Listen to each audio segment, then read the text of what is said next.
बहुत ध्यान से सुनिए सब लोग। तो जयपुर के राजा की पुत्री मदन मोहन जी की सेवा करती थी। मदन मोहन जी को लाड़ लड़ाती, पूरे दिन उन्हीं को सजाती रहती, उन्हीं का श्रृंगार करती, सेवा करती। राजा स्वयं गोविंद देव जी की सेवा करते और उनकी जो पत्नी थी वो गोपीनाथ जी की, मतलब पूरा परिवार ही तीनों ठाकुर की सेवा करते थे। अलग अलग भवन में, अलग अलग महलों में ठाकुर जी विराजते थे। तो राजा की पुत्री का विवाह हुआ करौली राजस्थान में, जहां मदन मोहन जी अभी विराजते हैं। तो राजा की पुत्री का जब विवाह हुआ तो पुत्री से राजा ने कहा, बिटिया ये बताओ तुम्हारा विवाह है, तुमको हम दहेज में क्या दें? वैसे तो हमने सब दिया, लेकिन फिर भी तुम्हारी कोई इच्छा हो तो मांगो। उसने कहा, पिताजी मुझे सबसे ज्यादा प्रेम श्री मदन मोहन जी से है। आप माता जी और पूरा परिवार गोविंद देव जी गोपीनाथ जी की सेवा किया करो। मदन मोहन जी को मैं ले जाऊं अपने साथ, अपने ससुराल में इनकी सेवा करूंगी। बड़ी अच्छी कथा है, ध्यान से सुनना। राजा रोने लगा, अपनी पुत्री के चरणों में सर झुका के बोला, मुझे क्षमा कर दे पुत्री, तू जो मांगेगी सो दूंगा, पर ये मेरे हृदय है, मैं इनको नहीं दे सकता। मैं वृंदावन से मुगलों से बचा करके इनको लेके आया हूं। वैसे तो ठाकुर जी को बचने की कोई आवश्यकता, ठाकुर जी कृपा करके आए हैं जयपुर में राजा के ऊपर, पर इनको देख करके मेरे प्राण बचते हैं। तू जो मांगेगी सो दे दूंगा। पर मदन मोहन जी बोले, पिताजी गोविंद देव जी गोपीनाथ जी हैं ना आपके पास में, मदन एक ठाकुर जी मुझको दे दो। यहां राजा की जिद हो गई, नहीं दूंगा। पुत्री की जिद हो गई कि मुझे तो चाहिए, नहीं तो मैं विदाई नहीं होंगी।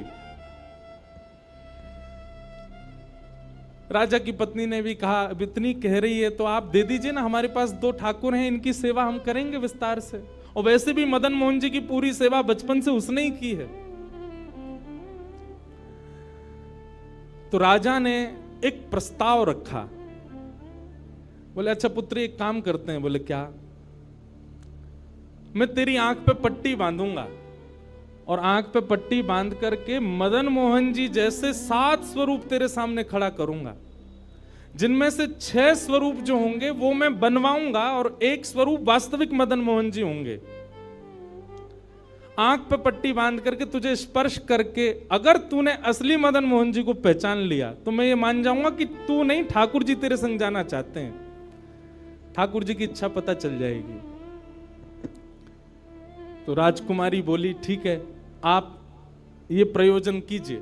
राजा ने महाराज कारीगरों को बुलवाया और मदन मोहन जी के डिट्टो कॉपी 6 स्वरूप बनवाए और 6 स्वरूप बनवा करके मदन मोहन जी सहित 7 स्वरूपों को खड़ा किया। पुत्री के आंख पर पट्टी बांध दी, एक जैसा इत्र, एक जैसी पोशाक, एक जैसा मुकुट, एक जैसा श्रृंगार, सब कुछ बिल्कुल एक जैसा। और कहा, पुत्री अब तू इनमें से जो 7 में से पहचान लेगी, अगर असली तेने पहचान लिए तो मैं तेरे संग भेज दूंगा। उसने हाँ तो बोल दिया, लेकिन वो कांपने लगी, घबराने लगी। जैसे ही उसने नेत्रबंद किए तो कथा ऐसी है कि वो रात्रि में जब सोई, अगले दिन परीक्षण होना था, तो रात्रि में जब सोई तो बहुत रोई और ठाकुर जी से कहने लगी, नाथ मैं आपसे बहुत प्रेम करती हूं, मैं आपके बगैर नहीं रह सकती, पर मेरे पिताजी की बहुत जिद है। अब कहीं मैं आपको नहीं पहचान पाई, मेरे तो प्राण ही निकल जाएंगे, विदा होना तो बहुत दूर की बात है।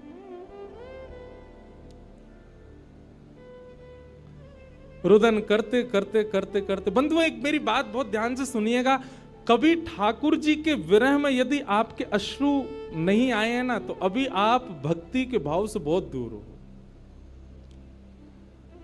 आपको वृंदावन जाना अच्छा लगता है, वृंदावन में घूमना अच्छा लगता है, राधा राधा नाम ध्वनि पर झूमना अच्छा लगता है, कथाएं प्रवचन सत्संग बढ़िया लगते हैं, ये सब एक प्रथम सोपान, प्रथम सीढ़ी है। पर प्रमुख सीढ़ी तो भजन मार्ग या भक्ति पथ की विरह है। अगर वो आपके चित्त में कभी ठाकुर जी के लिए नहीं आया है तो अभी आप बहुत पीछे छूटे हुए हो। रात भर रोती रही और रुदन करते करते, नाथ मैं कैसे पहचानूंगी कि आप सत्य कौन से हो।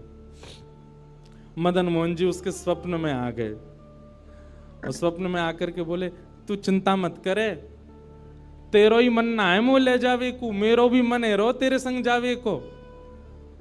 अरे जे सब मेरी सेवा तो करें, पर तेरी जैसी सेवा तो कोई करेगा ना, मेरो भी बड़ो मन है तेरे संग चलवे को। तो उसने कहा, तो नाथ कुछ कृपा तो करो। बोले हाँ मैं एक काम करूंगा। बोले कहा, तू सबरे स्वरूपन को जब स्पर्श करेगी ना, तो असली मदन मोहन जो मैं हूं, तू मेरे हाथन को स्पर्श करियो। तो हाथ कैसे? ऐसे।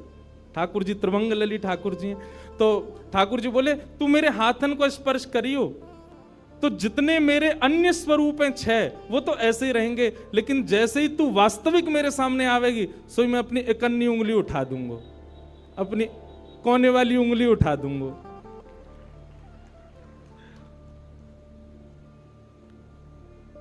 ठाकुर जी कितना प्रेम करते हैं अपने भक्त से।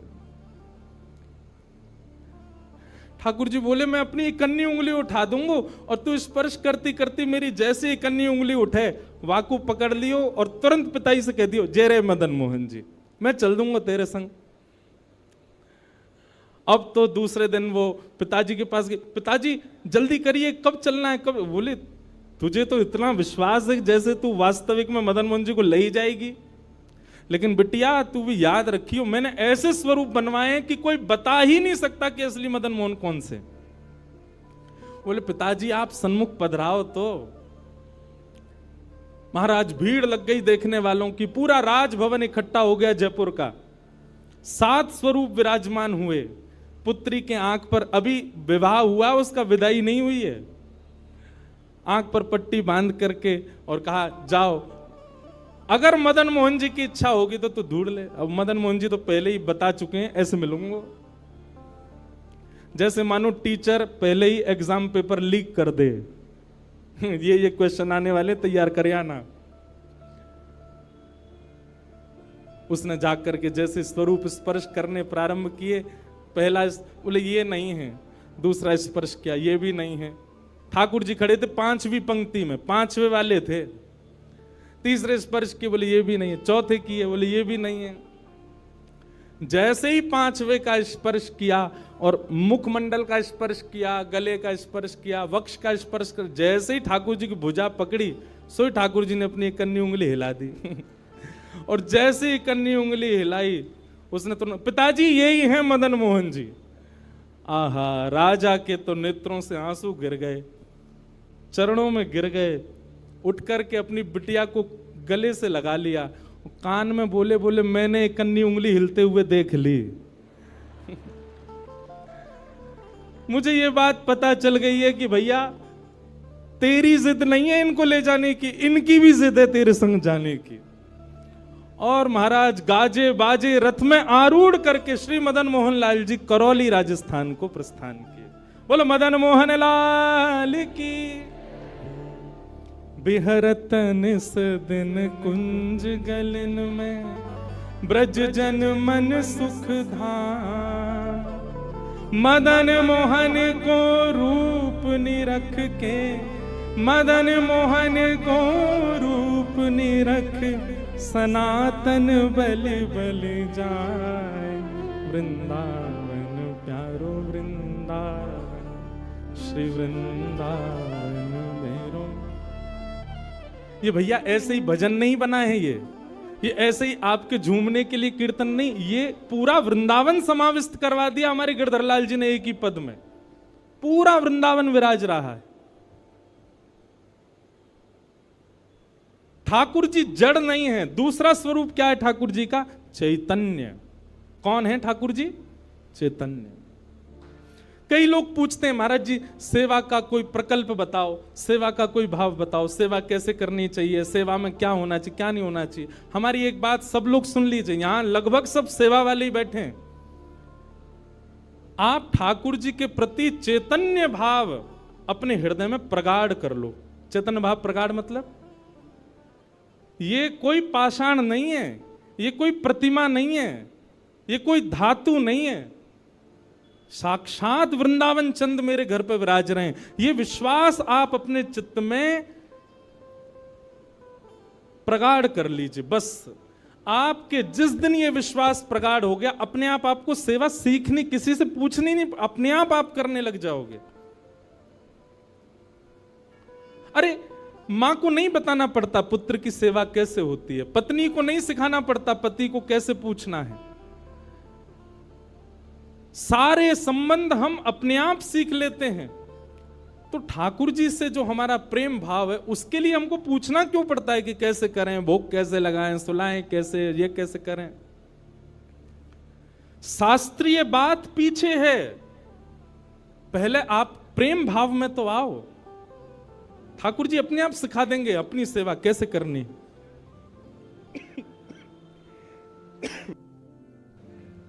प्रेम भाव, उनके प्रति पाषाण की बुद्धि मत रखो, चैतन्य भाव रखो। जैसे आपके चित्त में चैतन्य भाव आया कि ये तो चलते फिरते उठते बैठते सब करते हैं, केवल मेरे सामने ऐसे खड़े हो जाते हैं मूर्तिमंत होकर के, मानो ये ठाकुर जी मुझसे कह रहे हैं कि तू अपनो इतनो प्रेम मोह को प्रदान कर कि मैं चलन लगूं, मैं फिरन लगूं। सब लोग एक बात याद रखिएगा, जिसके भी घर में ठाकुर जी की सेवा है, ठाकुर जी हमको चैलेंज करते हैं, अगर तो में सामर्थ्य हो तो अपनी भक्ति से, अपने भाव से, अपने समस्त प्रयासों से तू मुझे चलवा के दिखा दे, तू मुझे बुलवा के दिखा दे।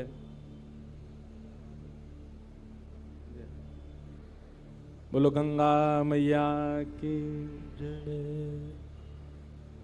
वापस प्रस्थान कर जाओ। महाराज जी हरिद्वार को प्रस्थान कर रहे हैं, महाराज जी के श्री चरणों में बार। हाँ आऊंगा महाराज जी, मैं दिसंबर में आऊंगा जल्दी। बोलो गंगा मैया की जय।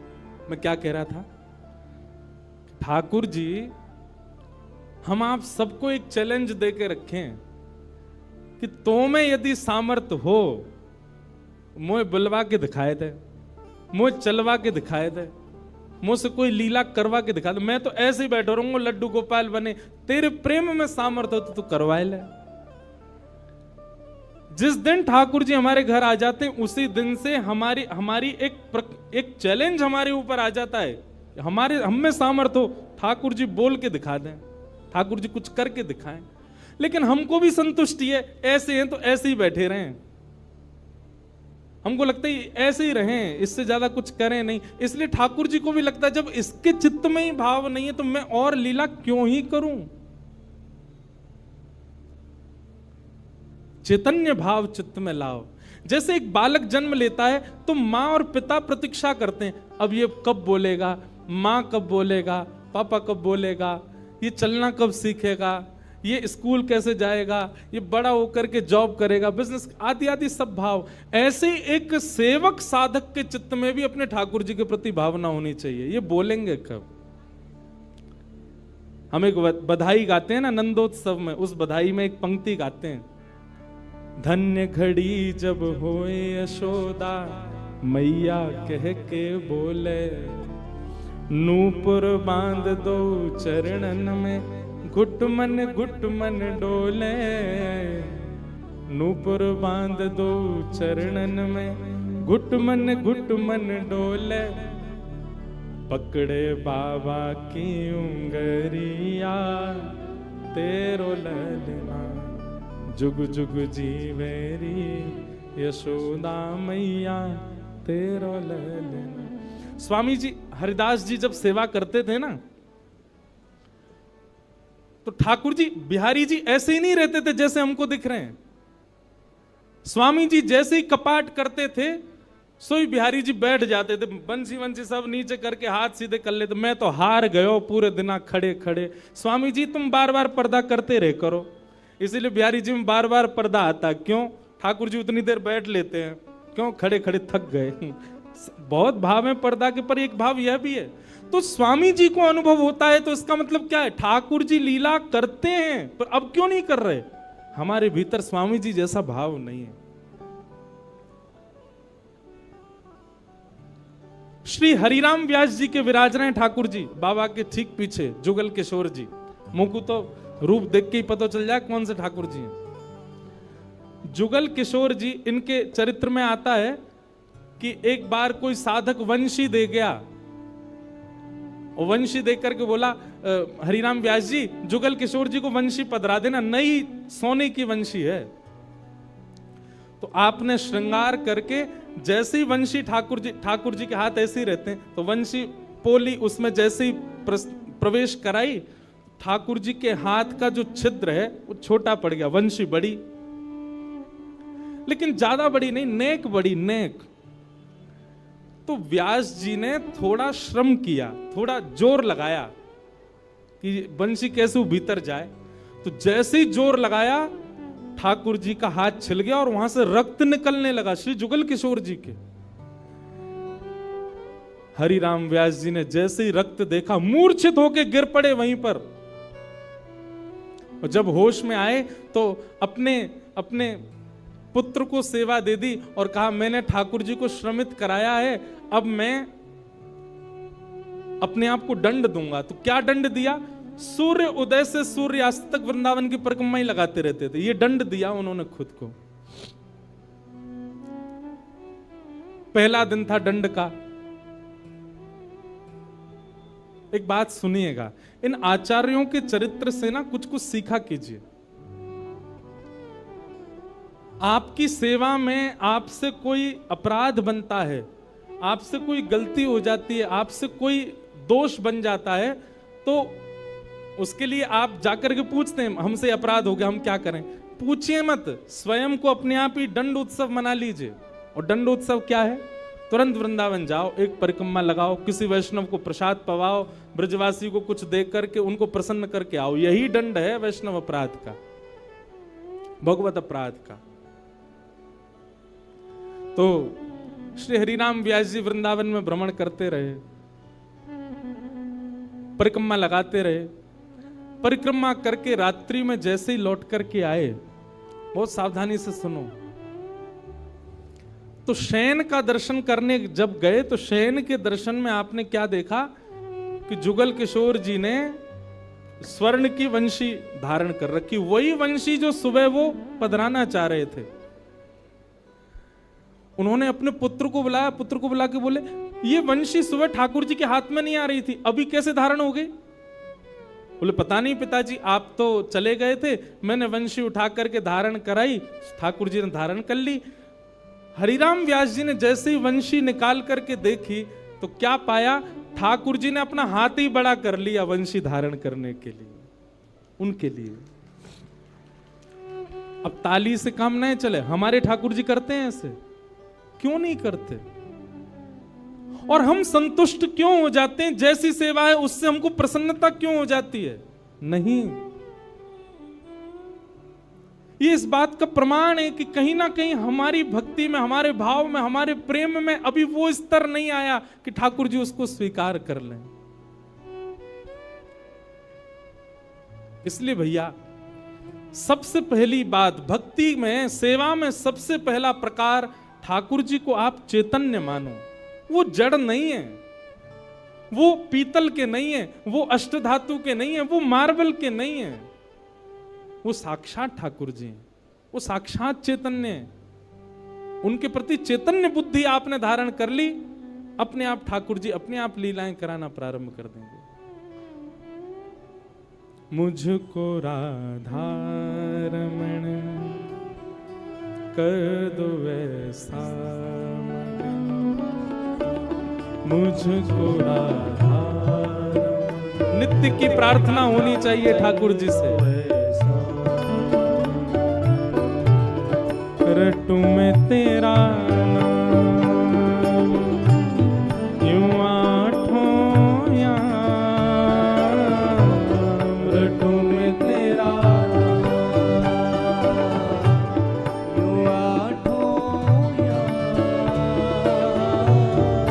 रटू में तेरा नाम यूं आठों याम,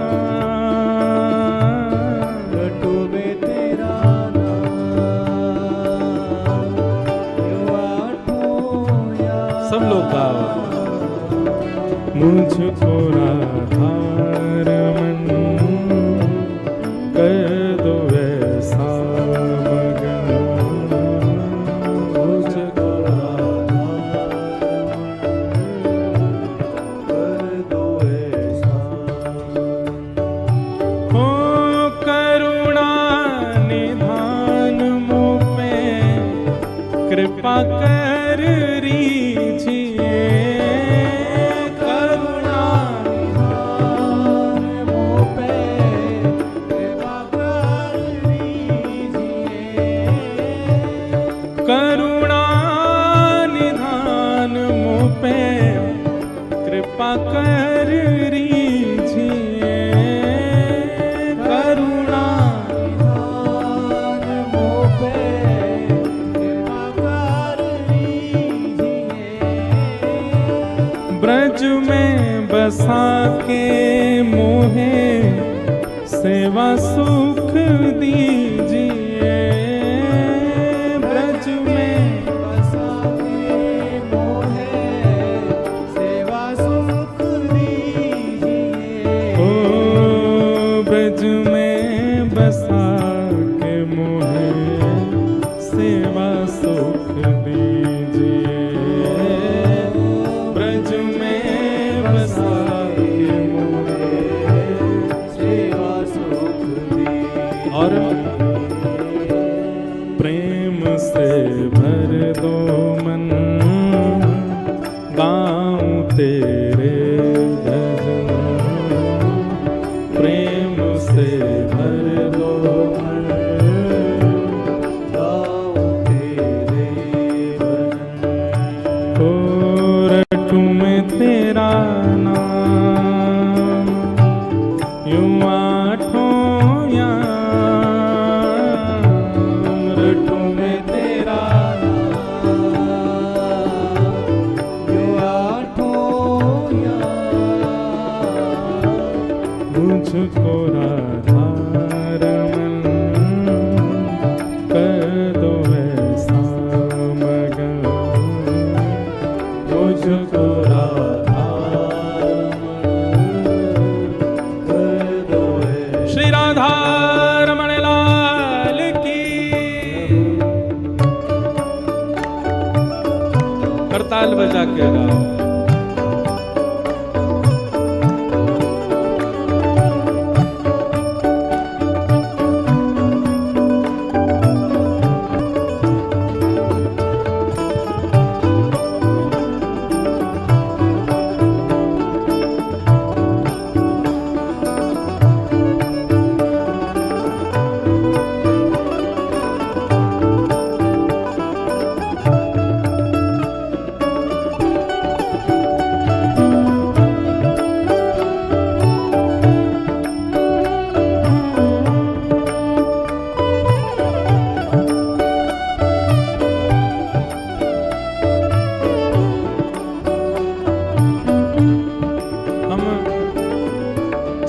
पर चर्चा कर रहे हैं कि ठाकुर जी को चैतन्य मानो, वे पाषाण नहीं है, वे पाषाण तो हमारे लिए बन करके खड़े हैं कि तू अपने प्रेम से मुझे चैतन्य बना। वो चैतन्य ही हैं और उसी भाव की पूर्ति इस पद के दूसरे भाव में, दूसरे अंतरे में होती है।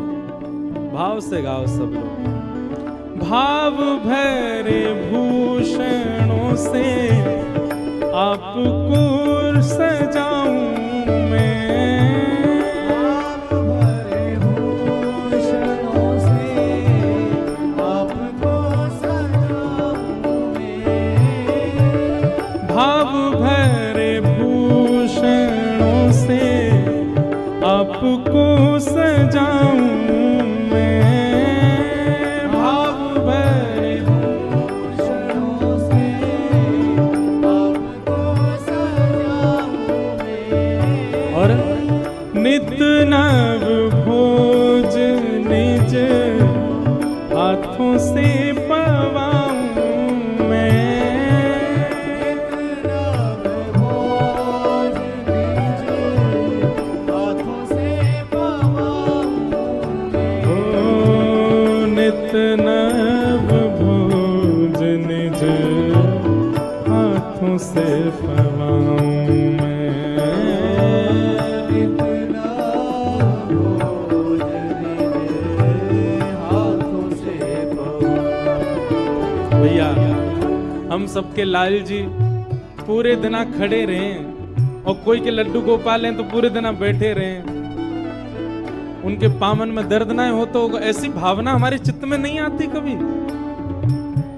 नित्य की सेवा में एक काम किया कीजिए, रोज रात्रि अपने ठाकुर जी के चरण जरूर दबाया कीजिए। सिंथेटिक नहीं पर असली वाला इत्र मंगाइए, थोड़ा महंगा आएगा, मंगवाओ ठाकुर जी की सेवा के लिए, और चरणों में इत्र लगा करके और फिर बड़े धीमे धीमे उंगलियों से। अच्छा एक बात और है, हमारे पुष्टि मार्ग के आचार्य कहते हैं ठाकुर जी की सेवा में अंगूठा का प्रयोग नहीं होना चाहिए। क्यों? कहीं भी जोर लगाना होता है हम अंगूठा का ही प्रयोग करते हैं। ठाकुर जी की सेवा में अगर आप अंगूठा लगाते हो ठाकुर जी को पीड़ा होती होगी, लग जाती होगी, इसलिए उंगलियों से सेवा का ही निधान होना चाहिए। कहीं उठा करके भी रखें तो अंगूठा से ठाकुर जी को बड़े आराम से स्पर्श करना चाहिए। शास्त्र हमारे आचार्य तो ऐसा कहते हैं कि अगर आपने अंगूठा का प्रयोग किया भी है तो श्रृंगार के बाद ठाकुर जी का एक अलग से भोग लगाओ। किस बात का? श्रम भोग।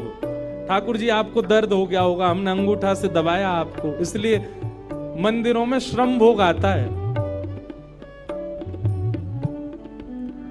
बेचारो बहुत हमारो ठाकुर वृंदावन को बड़ो हल्को सो, नेक में हार जाए, नेक जोर ते सर दबाए दो, हाथ दबाए दो, पांव दबाए, थक जाए इतने में तो श्रम भोग लाओ। नित्य रात्रि में ठाकुर जी को शयन से पहले चरणों में इत्र जरूर सेवा किया करो। श्रृंगार कोई कर जाए, भोग कोई बनावे, पर रात्रि शयन तो सेवक को स्वयं कराने चाहिए। दाबु तुमरे चरण करो जब तुम शयन, दाबु तुमरे चरण करो जब तुम स्वयं, ओ दाबु तुमरे चरण करो जब तुम शयन, दाबु तुमरे चरण करो जब तुम स्वयं। ओ रटू में तेरा नाम यूं आठों याम, रटू में तेरा नाम मैं आठों याम, रटू में तेरा नाम यूं आठों याम, रटू में तेरा नाम यूं भाव से मुझको राधार कर दो ऐसा, मुझको आधार कर दो ऐसा, ओ मुझको राधार कर दो ऐसा, मुझको आधार कर दो ऐसा। ओ